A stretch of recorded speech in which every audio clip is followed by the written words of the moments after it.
सच्चिदानंद रूपाय विश्वोत्पत्त्यादि Hathaway तापत्रय विनाशाय श्री कृष्णाय वयं नमः।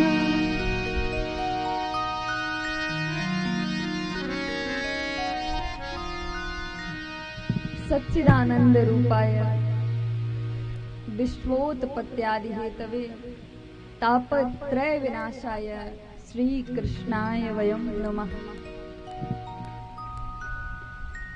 ये परमपिता परमेश्वर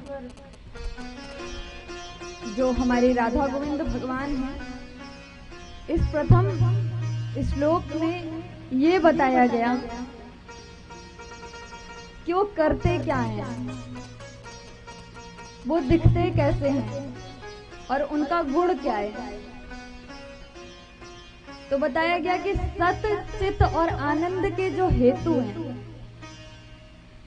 सत जो आज भी है, कल भी रहेगा और पिछले कल में भी वो था, चिद अर्थात प्रकाश स्वरूप, और आनंद, आनंद खुशी को नहीं कहते हैं। और आनंद आप इस बात से गणना कर सकते हैं कि अगर जीवन में आनंद आ जाए तो वो फिर आनंद कभी लौट के वापस नहीं जाता। जैसे कहते ना, किसी ने भोजन किया, खूब सुंदर भोजन कर लिया और उसके बाद कहते हैं भाई आज तो आनंद आ गया, महाराज आज तो भोजन करके आनंद आ गया, तो क्या फिर भूख नहीं लगेगी? तो ये आनंद नहीं है, ये सुख है।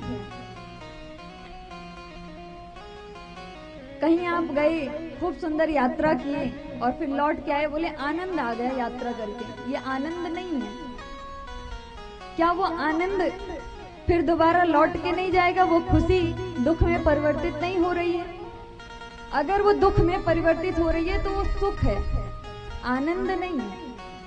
आनंद तो एक बार आ जाएगा तो फिर वो कभी जाएगा नहीं। विश्वोत्पत्त्यादि हेतवे, जो विश्व की उत्पत्ति,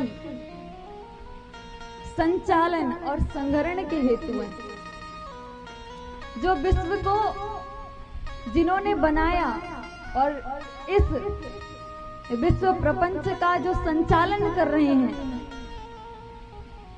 जिनकी भ्रुकुटी टेढ़ी मात्र कर देने से इस संसार का लय हो जाएगा, ये प्रलय आ जाएगा, ऐसे सच्चिदानंद भगवान।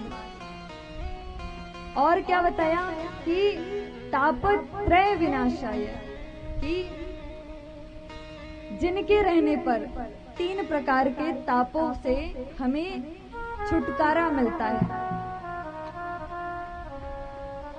ताप से आप अनुमान लगा सकते हैं, बाबा तुलसी ने बड़ा ही सुंदर कहा है कि दैहिक दैविक भौतिक ताप, दैहिक दैविक भौतिक ताप, दैहिक दैविक भौतिक ताप, दैहिक दैविक भौतिक ताप, राम राज्य का पुनर्व्यापा, राम राज्य का पुनर्व्यापा।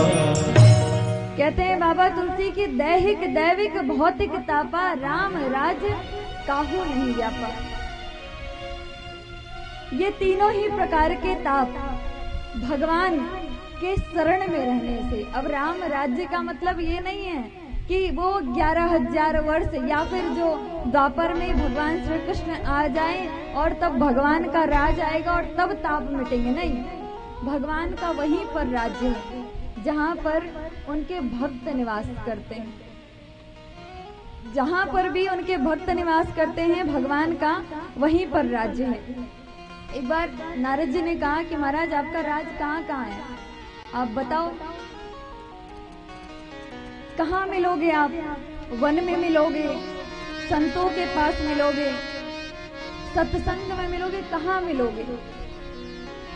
तो भगवान विष्णु ने कहा कि ना अहम वासामि वैकुंठे, कि मैं वैकुंठ में नहीं मिलूंगा। योगी नाम हृदयेन च, कि योगियों के हृदय में भी रहता हूं, लेकिन हर वक्त नहीं रहता। वहां पे भी हो सकता है कि कभी कभार मैं ना मिलूं।